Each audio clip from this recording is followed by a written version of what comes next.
campanha para a manutenção do nosso grupo. Participe acessando o nosso site. Meus irmãos, é uma bênção a gente poder se encontrar de vez em quando, né? E conversarmos sobre a nossa doutrina, principalmente nosso evangelho. Por que o evangelho? Porque o evangelho é o que mais nos toca no coração. É o que nós mais compreendemos. Porque os outros livros também é de fácil compreensão, mas para quem não está ligado muito a letras, a estudo, tem um pouco de dificuldade. Agora o evangelho não. O evangelho é uma coisa que toca os nossos corações. Por isso peguei aqui a primeira parte para nós começarmos, né? O prefácio. Os Espíritos do Senhor, que são as virtudes dos céus, qual imenso exército que se movimenta ao receber as ordens do seu comando, espalham-se por toda a superfície da terra e, semelhantes a estrelas cadentes, vêm iluminar os caminhos e abrir os olhos aos cegos. Eu vos digo, em verdade, que são chegados os tempos em todas as coisas, e todas as coisas hão de ser restabelecidas no seu verdadeiro sentido, para dissipar as trevas, confundir os orgulhosos e glorificar os justos. As grandes vozes do céu ressoam como sons de trombetas, e os cânticos dos anjos se lhe associam. Nós nos convidamos, a vós, homens, para o divino concerto. Tomai da lira, fazei uníssonas vossas vozes, e que num hino sagrado elas se estendam e repercutam de um extremo a outro do universo. Homens, irmãos a quem amamos, aqui estamos junto de vós. Amai-vos também, uns aos outros, e dizei do fundo do coração, fazendo as vontades do Pai que está nos céus. Senhor, Senhor, e podereis entrar no reino dos céus. Duas coisas nesse prefácio me intrigaram sempre. Espíritos da verdade. Por que da verdade? Aqui diz espírito de verdade, outros espíritos da verdade. Por que da verdade? Por que não do consolo, da paz, da alegria? Espíritos da verdade. Então, o que houve nessa verdade aí, né? E outra coisa que sempre me chamou a atenção também, todas as coisas vão ser restabelecidas. Então já estava estabelecido. Depois foi dispersado, não sei o que houve lá, e depois o Espiritismo veio restabelecer. O que é essas coisas? Eu há pouco tempo encontrei neste livro aqui 50 discursos que marcaram o mundo moderno. Uma parte aqui que eu achei muito interessante, de Václav Havel. Václav Havel é tcheco, foi o primeiro presidente tcheco depois que a União Soviética saiu da Tchecoslováquia. Esse discurso ele fez em 1989. Então, aqui ele diz que a sua preocupação central é a contaminação moral, que é a corrupção, privilégio e propagação deliberada de mentiras. Nisso, ele ecoa o mártir boêmio medieval Jean Hus, 1369-1415. Nós espíritas sabemos que Jean Hus foi uma das encarnações de Kardec. E a outra encarnação foi bem anterior, não é? Quando ele era um druida. Druida é a igreja dos... Ele era gaulês, então tinha a igreja, ele era um sacerdote druida, eram os sacerdotes gauleses. Então, Jean Hus, o influente reformador da igreja, Hus é mais conhecido por sua prece. Procura a verdade, escuta a verdade, ensina a verdade, ama a verdade, acate a verdade e defenda a verdade até a morte. Havel insta seus ouvintes a não alimentar a negação e abraçar a contaminação da Tchecoslováquia como um pecado que cometemos contra nós mesmos. E daí vai. Quer dizer, ele não era espírita, não tinha nada com o espiritismo, né? Mas aqui a gente vê a importância de Jean Hus ainda hoje, que ele foi reverenciado nesse discurso do primeiro presidente deles. Então aí comecei a entender por que o espírito de verdade. Podia ser o espírito de esperança, o espírito de fé, o espírito de... Não, o espírito de verdade. Quer dizer que Kardec, desde 1400 e pouco, naquela encarnação tcheca, ele já falava em verdade, busca a verdade, sempre, sempre a verdade. Então aí eu comecei mais ou menos a entender por que espírito de verdade. E outra coisa que me deixou, que até hoje alguma coisa ainda já esclareci, foi as coisas que hão de ser restabelecidas no seu verdadeiro sentido. Porque o restabelecer é uma coisa que já estava estabelecida, que se perdeu e depois começou novamente a ser encontrado, né? Então, o que eu vi aqui, que eu já busquei alguma coisa, é que no Velho Testamento foi feito pelos hebreus. E da Gênesis até o Apocalipse tem mais ou menos 1000 anos. É coisa, né? Então, 700 anos de Cristo começa então o Moisés a escrever, né, a Gênesis. E Paulo, o apóstolo Paulo, escreve os evangelhos da sua época, né, em grego. Era em grego. Mas depois, no ano 400, 430, a igreja começou a querer dominar na sua época, né? Começou a surgir mesmo o papado, daí foi criado o papado. E daí o Papa da época pediu para São Jerônimo traduzir a Bíblia do grego para o latim. Aí muita coisa foi mexida e alterada. Muita coisa que nós temos hoje foi alterada, não é exatamente o original como a gente espera, eu esperava que fosse, mas não é, tá? Depois, mais ou menos 1650,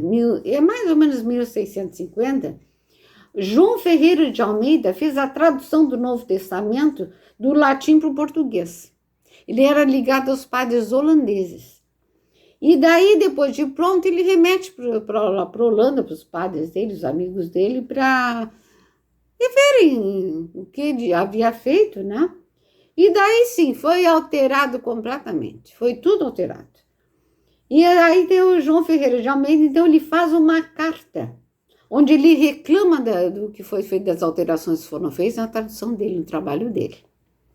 Então, daí, essa carta está tem, não sei, provavelmente cópia dela, está eu acho que na FEB, está entre nós espíritas, está dentro da nossa comunidade espírita, né? Então, depois, passou, foi aquela briga, aquela coisa, é verdade, não é? No fim do século XIX, foram reunidos todos os manuscritos do Velho Testamento. E daí foram feitos, mas ficou lá. Muita gente ficou lá para estudar ali, não entendi, ficava. Até que em 1950 ou até 60, foi feita uma comissão que reuniu 5.000 manuscritos da Bíblia Antiga. Talvez até mais. E daí que surgiu a Bíblia de Jerusalém, aquela outra Bíblia, eu não me lembro agora o nome da espanhola. Então surgiram outras coisas. 1960. Eu caí dura quando eu soube a Bíblia de Jerusalém, eu gosto muito, mas surgiu, foi quando acharam esses manuscritos, né? Então daí, a Bíblia de Jerusalém, ela foi escrita em francês.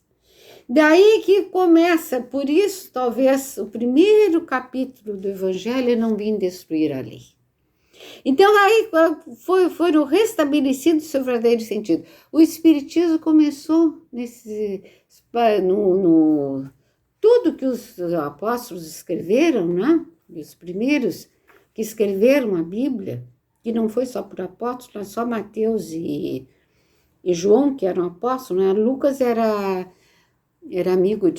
médico e ele era amigo de Paulo de Tarso.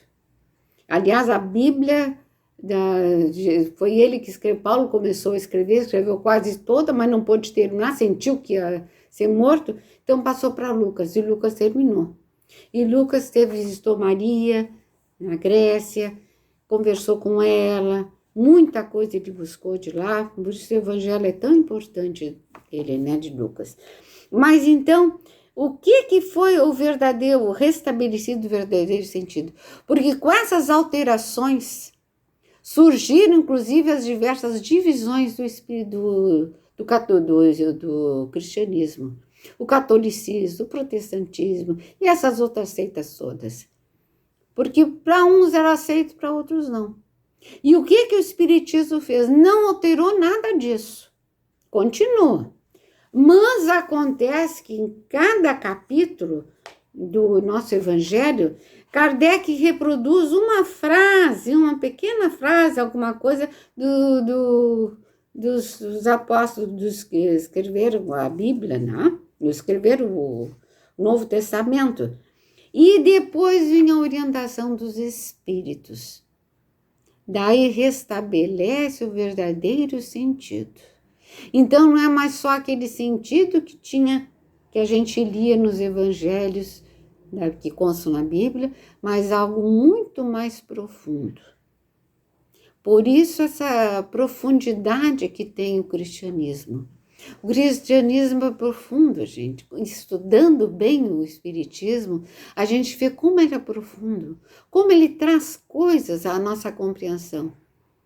Daí é que a gente começa a entender o que é a justiça divina. Porque só porque Deus quer não justifica nada. Agora, através da reencarnação, vai nos mostrando realmente o que foi o nosso passado, nós somos herdeiros do nosso passado. Está tudo dentro de nós.